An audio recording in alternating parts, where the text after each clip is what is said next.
Question number 46. Consider the situation shown in figure. The switch S is open for a long time and then closed. Find the charge flown through the battery when the switch S is closed. Find the work done by the battery. Find the change in energy stored in the capacitors and find the heat developed in the system. When switch S is open, in that case, these two capacitances will be in series. In that case, C equivalent will be equal to C by 2. Now, charge Q will be equal to Q equal to CV, C equivalent, that is C by 2, into potential difference epsilon. Now, this is part A. Part B, work done by the battery. Work upon charge is potential. So, work equal to charge this much, C by 2 epsilon times potential is epsilon itself. So, answer will be C epsilon square divided by 2. Now, third part is change in energy stored. Initial energy is equal to 1 by 2 C equivalent, that is C by 2 into voltage epsilon naught square, and final energy final can be written as 1 by 2. When switch S is closed, then we will consider this closed loop. So only one capacitor will be considered. So half C epsilon square. So change in energy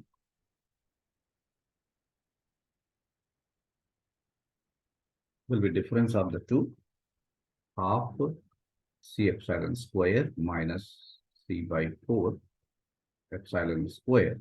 So that will be equal to C epsilon square divided by 4. And last part, heat developed will be same as change in energy.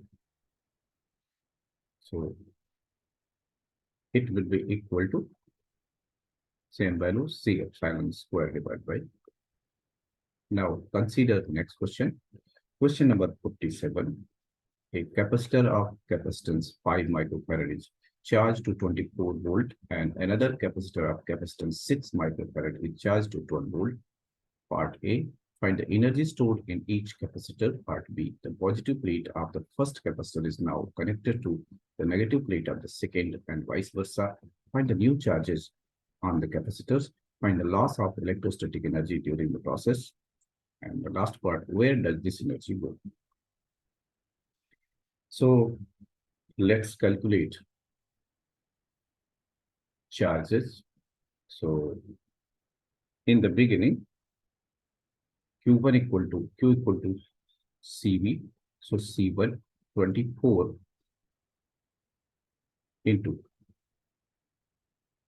24 is voltage, CV, and the capacitance is 5 microfarad. So 5 into 10 to the power minus 6, that is 120 into 10 to the power minus 6 coulomb.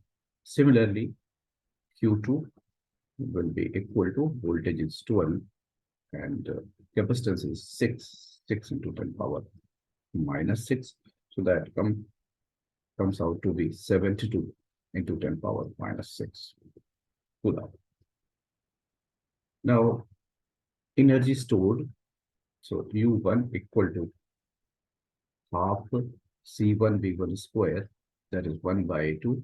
C1 is 5 microfarad, 5 into 10 to the power minus 6 into voltage 24 square. So this will come out to be 1440 into 10 to the power minus 6 joule. Similarly, U2 will be equal to half C2 V2 square, that is 1 by 2. And the second capacitance is 6 microfarad, 6 into 10 power minus 6. And voltage is 12, so 12 square. So this will come out to be 432 into 10 to the power minus 6 joule. Now the positive plate of the first capacitor is connected to negative plate of the second and vice versa. So This is plus, this minus, and this connected to minus, plus. So here total charge. Here charge is this 432. Sorry, this is 72 into 10 to the power minus 6 coulomb. Here charges to in the positive plate 120 into 10 power minus 6 coulomb. Since they are connected to positive connected to negative, so net charge will be equal to 120 minus 72 into 10 to the power minus 6 coulomb. Here, since these two capacitances are connected in parallel, so effective voltage would be net charge Q net divided by total capacitance, that is C1 plus C2. We put the values. So Q net is 48 into 10 to the power minus 6 divided by C1 plus C2. This is 5, this is 6. So 5 plus 6 into 10 to the power minus 6. So this will come out to be 4.36 volt.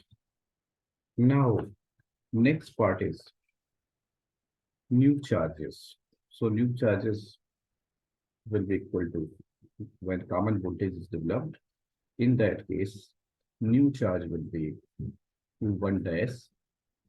So Q1 dash equal to C1, this common voltage C1V, that is C1 is 5 into 10 to the power minus 6, and the new voltage is 4.36. So this will be equal to 21.8 into 10 to the power minus 6 coulomb. Similarly, Q2 dash will be equal to C2V. So C2 is 6 into 10 to the power minus 6 into voltage is 4.36. So this will become 26.2 into 10 to the power minus 6 coulomb. Now we have to evaluate energy stored. So energy stored will be, say this is U1 dash equal to half C1 into new voltage square, that is 1 by 2 C1 is 5 into 10 to the power minus 6 into new voltage 4.36 whole square, and this can be evaluated. So I've not evaluated it, that is for you. U2 dash half C2 into V square, so 1 by 2, 6 microfarad, 6 into 10 power minus 6 into common voltage, that is 4.36 whole square, and this can also be evaluated. Now, if we evaluate the two and find their sum, so what do we get? So we can say total energy after evaluation, we will get 0.1045 into 10 to the power minus 3. Earlier, we have evaluated energy U1 and U2, and the difference of the two will give loss in energy. So sum of the energy evaluated earlier, that is 1.873 into 10 power minus 3, reduced by energy after, that is 0.1045 into 10 to the power minus 3. And if we evaluate it, so this will come out to be 1.7683 times 10 to the power minus 3, or we can roughly write it as 1.77 millijoule. And this energy is lost in form of heat. Thank you for watching.